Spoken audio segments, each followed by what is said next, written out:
Un processus de croissance suit effectivement le dépouillement de la vieille nature. Il est ici question du renouvellement du nouvel homme.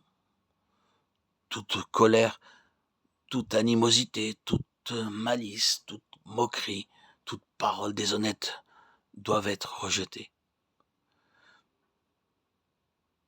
Et dans ce renouvellement progressif de l'homme nouveau, l'heure sonne de la communion aux souffrances de Christ pour le salut des perdus.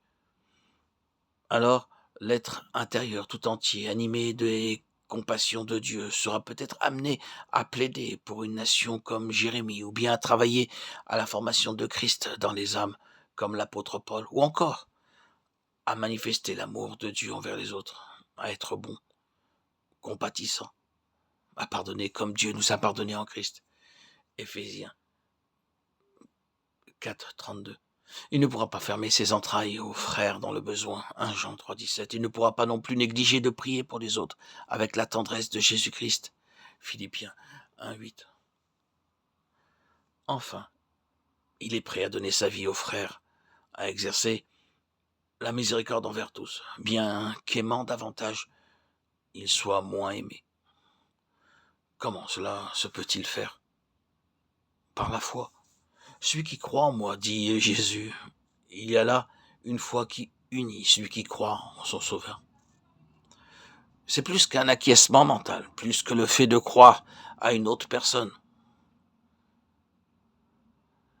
Quand j'aurai été levé de la terre, dit Jésus, j'attirerai tous les hommes à moi. Jean 12, 32, 33. Ainsi, le Seigneur sur la croix attire le racheté qui croit en lui. Et le sauvé est uni au Sauveur en sa mort. Il est planté avec lui en sa mort. Romains 5, 5. Oui, bien encore, greffé en lui au calvaire, afin d'être fait participant de sa vie. Une seule vie désormais pour la greffe et la plante où elle a été insérée. La greffe est solidement maintenue par des liens, ici les liens de la foi et du don total de soi-même. Dépouillé, revêtu, uni au Christ en sa mort. Désormais une même plante avec lui, fait participant de sa vie, la vie divine. Telles sont les étapes par lesquelles le Saint-Esprit conduit le racheté. Dès lors, des fleuves d'eau vive coulent de celui-ci, en réalité de Jésus, car le racheté est une même plante avec son Sauveur, celui qui est la vie.